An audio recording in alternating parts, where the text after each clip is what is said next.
તો આજે તો આપણે પૂકી ગયા આયરવાડી સિણેક સુરાપુરા દાદાના દર્શન કરવાને. આ સુરાપુરા બાપાનું મંદિર આવેલું છે કગરવનમાં જંગલમાં અને અવસાન થઈ ગયેલું છે રેલના પાટા ઉપર. એટલે બધી કહાની કઈ વ્લોગમાં કન્ટિન્યુ બન્યા રહેજો. અને પછી પૂકી ગયા માસીના ઘરે એટલે ચાલુ કરી દીધું ડાગલા ડુગલી. તો જય ઠાકર ને જય દ્વારકાધીશ બધા મિત્રોને. કેમ છો તમે બધા? મજામાં જશો. તમારા નવા વ્લોગમાં તમારું સ્વાગત છે. તો મિત્રો નાઈધોન થઈ ગયા કમ્પ્લીટ ને આજે જવાનું એક આયરવાડી સિણેક સુરાપુરા બાપાના દર્શન કરવા. તો ચાલો કન્ટિન્યુ. અને પછી પૂગી ગયા સીણ ગામના ચોકમાં એટલે કે વાસાડાના નિરાતે મસ્ત મજાના ધજાના દર્શન કરી લીધા. અને પછી બેસી ગયા આપણે રિક્ષામાં ને આપણે જવાનું એક સુરાપુરા દાદાના દર્શન કરવા. તો ચાલો કન્ટિન્યુ. અને માસિયારભાઈ રિક્ષો કાલે બહાટી તમે ખાલી જોઈ શકો છો. અને મંદિર આવેલું છે અઘોરવનમાં જંગલમાં. એટલે ચાલો જઈએ. અને પછી માર્ગ ચાલુ થઈ ગયો રેલના પાટાવાળો.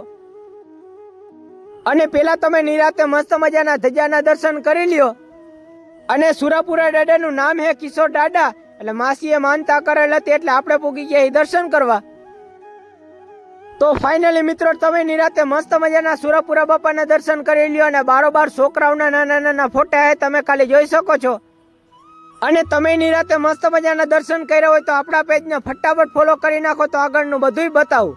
અને પછી વધારી નાખ્યું શ્રીફળ ને આપણા હાથમાં આવી ગયો કોટો. અને પાછા તમે કિશોર દાદાના મસ્ત મજાના દર્શન કરી લ્યો. ઉપર બોર્ડ મારેલ હે. અને આ સુરાપુરા બાપા ઘરના કંકાસના હિસાબે મૃત્યુ થઈ ગયેલું એ રેલના પાટા ઉપર. એટલે ત્યાં જ ખાંભી હે. અને ખંભાળિયાની પાસે હાથીણું હે. અને મિત્રો તમે ક્યાં ગામથી વ્લોગ જોવો હોય જરા કોમેન્ટ કરી નાખજો. અને તમે દર્શન કર્યા હોય તો કોમેન્ટ કરવાનું ભૂલતા નહીં. અને પછી આપણે પૂકી જાય માસીના ઘરે ને આપણી ગાડી પડી હે બારોબાર. કારણ કે આવ્યા ભેગા જ આપણે સીધા દર્શન કરવા વયા ગયા હતા.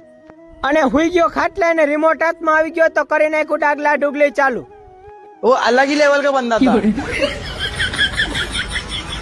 અને પછી આપણે કરી લીધા મસ્ત મજાના બપોરા રસ પૂરી ને શ્રીખંડ ને બહાટી બોલાવી નાખી. અને ટાઈમ થઈ ગયો 4 ને આપણે નીકળી ગયા હવે ઘર સાઈડ. અને હમણાં તડકો એવો પડે ને એની વાત જવા દો એટલે માસ ઠપકારી લીધું હે. અને પછી પૂકી ગયા એ બજાણા ગામમાં. અને બજાણાની બારોબાર નીકળ્યા તો આપણે મોહારના માવતરના દર્શન કરી લીધા. કારણ કે હું રાણગાનો ભાણેજ છું. અને પછી આપણે પૂકી ગયા આપણા ગામમાં એટલે કે રંગીલા વેરાટના ફૂલ ઉપર.